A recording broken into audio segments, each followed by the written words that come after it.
ہے جو کچھ کہ وہ کر رہے ہیں۔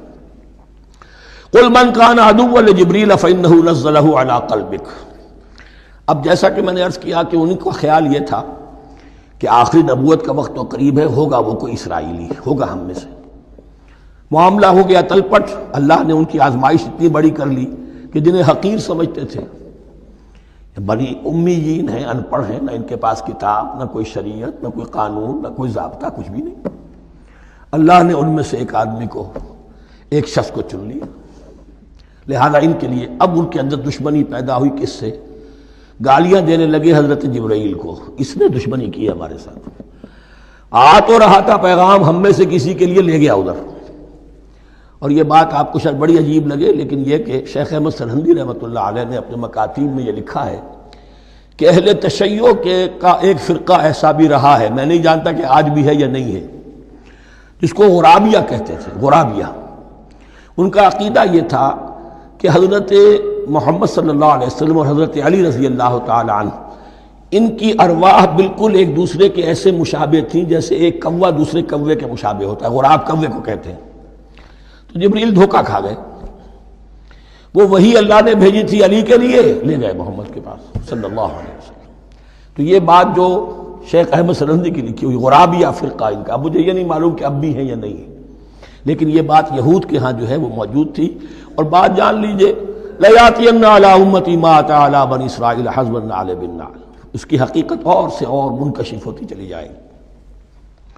تو اب یہاں فرمایا قُلْ مَنْ كَانَ عَدُوًّا لِجِبْرِيلَ، اے نبی کہہ دیجئے جو کوئی بھی دشمن ہو گیا ہو جبرائیل کا، فَإِنَّهُ نَزَّلَهُ عَلَىٰ قَلْبِكَ بِإِذْنِ اللَّهِ، تو اس نے تو نازل کیا ہے اس قرآن کو آپ کے دل پر اللہ کے حکم سے، جبرائیل کا اپنا اختیار تو نہیں تھا۔ مصدقا لما بین یدیہ، اور یہ تصدیق کرتے ہوئے آیا ہے اس کی جو اس کے سامنے موجود ہے، وہدی وبشریٰ للمؤمنین، اور ہدایت اور بشارت ہے اہل ایمان کے لیے۔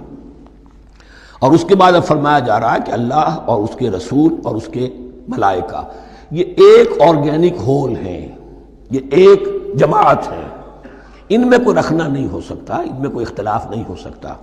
اگر کوئی جبریل کا دشمن ہے تو وہ اللہ کا دشمن ہے، اگر کوئی اللہ کے سچے رسول کا دشمن ہے تو وہ اللہ کا دشمن ہے، جبریل کا بھی دشمن ہے۔ من کان عدوا للہ وملائکتہ ورسلہ وجبریل ومیکال فإن اللہ عدو للکافرین، تو کان کھول کر سن لو، جو کوئی بھی دشمن ہے اللہ کا اور اس کے فرشتوں کا اور اس کے رسولوں کا اور جبرائیل کا اور میکائیل کا، تو اللہ تعالیٰ کی طرف سے بھی اعلان ہے کہ اللہ ایسے کافروں کا دشمن ہے۔ وَلَقَدْ أَنزَلْنَا إِلَيْكَ آيَاتٍ بَيِّنَاتٍ، اور اے نبی ہم نے آپ کی طرف نازل کر دی ہے روشن آیات۔ وَمَا يَكْفُرُ بِهَا إِلَّا الْفَاسِقُونَ، اور انکار نہیں کرتے ان کا مگر وہی کہ جو سرکش ہے۔ وَمَا يُضِلُّ بِهِ إِلَّا الْفَاسِقِينَ، تیسرے رکوع میں جو سورہ بقرہ کے الفاظ آئے تھے۔ أَوَكُلَّمَا عَاهَدُوا عَهْدًا نَبَذَهُ فَرِيقٌ مِّنْهُمْ، تو جب بھی کبھی انہوں نے کوئی عہد کیا، اللہ سے میثاق کیا، اللہ کے رسولوں سے کوئی عہد کیا، نبذہ فریق منہم، ان میں سے ایک گروہ نے اس معاہدے کو پھینک دیا اٹھا کر۔ بل اکثرہم لا یؤمنون، بلکہ ان کی اکثریت جو ہے ایمان سے خالی ہے، جیسا کہ حال آج امت مسلمہ کا ہے۔ مسلمان ہیں، ایمان حقیقی، ایمان قلبی، یقین والا ایمان وہ کتنوں کو حاصل ہے؟ ڈھونڈ اب ان کو چراغ رخ زیبا لے کر۔ وَلَمَّا جَاءَهُمْ رَسُولٌ مِّنْ عِندِ اللَّهِ مُصَدِّقٌ لِّمَا مَعَهُمْ نَبَذَ فَرِيقٌ مِّنَ الَّذِينَ أُوتُوا الْكِتَابَ، پھر وہی بات، اور جب آئے ان کے پاس اللہ کی طرف سے ایک رسول یعنی محمد صلی اللہ علیہ وسلم، مصدق لما معہم، اور تصدیق کرتے ہوئے آئے ہیں اس کی جو ان کے پاس موجود ہے، ان کے ساتھ ہے، نبذ فریق من الذین اوتوا الکتاب کتاب اللہ وراء ظہورہم، ان کی ایک گروہ، ان کی ایک جماعت نے اللہ کی کتاب کو اپنی پیٹھوں کے پیچھے پھینک دیا، کانہم لا یعلمون، گویا کہ وہ جانتے ہی نہیں، انجانے سے وہ کر رہ گئے، نہیں ہمیں کچھ پتہ نہیں۔ ان کے عوام پوچھتے ہوں گے کیا یہ وہی نبی ہیں جن کا ذکر نہیں، کیا بولے، کوئی یقین سے نہیں کہہ سکتے، کچھ نہیں، ابھی دیکھیں گے، تیل دیکھو، تیل کی دھار دیکھو، کانہم لا یعلمون، جیسے انہیں علم نہیں ہے۔ وَاتَّبَعُوا مَا تَتْلُو الشَّيَاطِينُ عَلَىٰ مُلْكِ سُلَيْمَانَ، اب ایک اور حقیقت نوٹ کیجئے، جب کسی مسلمان امت میں دین کی اصل حقیقت، اصل تعلیمات سے بہت پیدا ہوتا ہے تو رجحان کدھر ہو جاتا ہے؟ جادو، ٹونا، ٹوٹکا، تعویذ، عملیات، قرآن کی عملیات۔ قرآن اترا تھا کسی اور کے لیے، کام کے لیے، یہ اس کو ذریعہ بناتے ہیں دشمن کو زیر کرنے کے لیے۔ محبوب آپ کے قدموں میں آ کر گرے گا، عمل قرآنی ہے، اتنے 100 روپے کا آپ لے جائیے تو مل جائے گا۔ یہ دندے ہمارے ابھی چل رہے ہیں، خوب چلتے ہیں، اور میں سمجھتا ہوں کہ سب سے زیادہ فلرشنگ کاروبار جو ہے وہ اس طرح کا ہے۔ ہینگ لگے نہ پھٹکڑی، نہ آپ کو کوئی اس میں محنت کرنے کی ضرورت ہے، نہ اس کے اندر آپ کو انویسٹ کرنے کی ضرورت ہے، اور کاروبار چلتا۔ تو وہاں بھی کیا ہوا، وَاتَّبَعُوا، جب دین کی اصل حقیقت کو دور پھینک دیا، انہوں نے پیروی کی اس کی مَا تَتْلُو الشَّيَاطِينُ عَلَىٰ مُلْكِ سلیمان، جو شیاطین جن جو تھے، علی ملک سلیمان سے مراد ہے علی عہد ملک سلیمان، حضرت سلیمان کے زمانے میں چونکہ اللہ تعالیٰ نے ان جنات کو حضرت سلیمان کے تابع کر دیا تھا، تو وہاں پر چونکہ ان کا اب جو ہے کوئی میل جول زیادہ تھا لوگوں کے ساتھ، تو وہ انہیں کچھ اس قسم کی چیزیں سکھاتے رہتے تھے، گویا کہ اندر سے تخریب کاری۔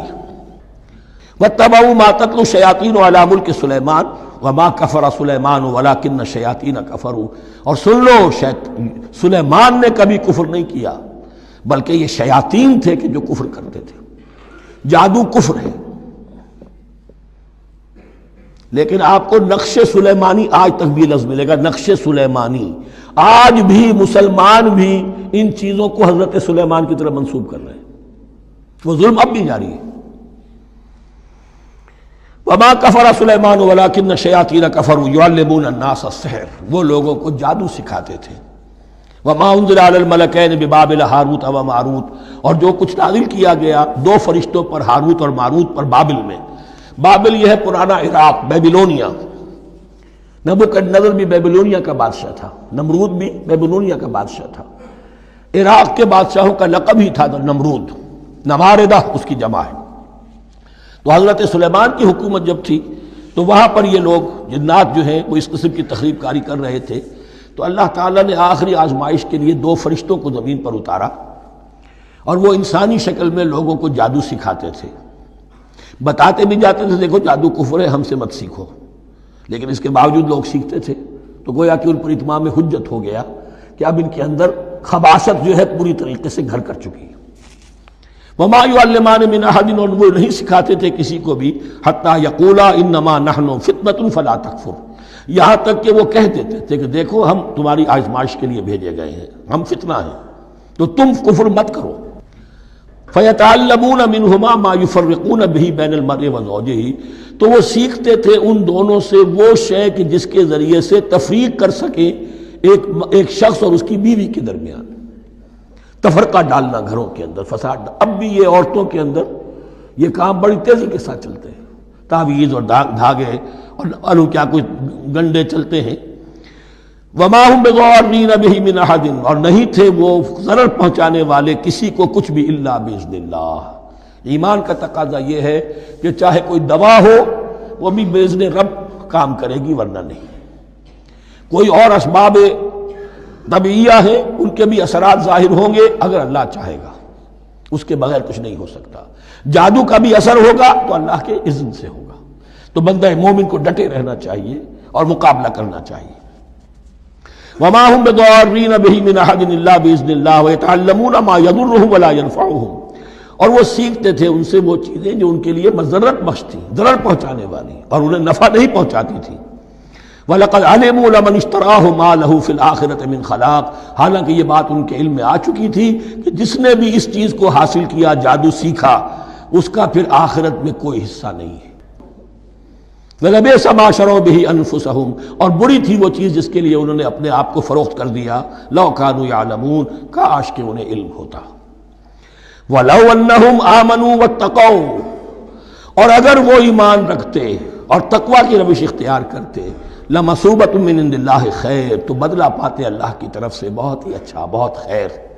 لَوْ كَانُوا يَعْلَمُونَ، کاش کہ ان کو معلوم ہوتا۔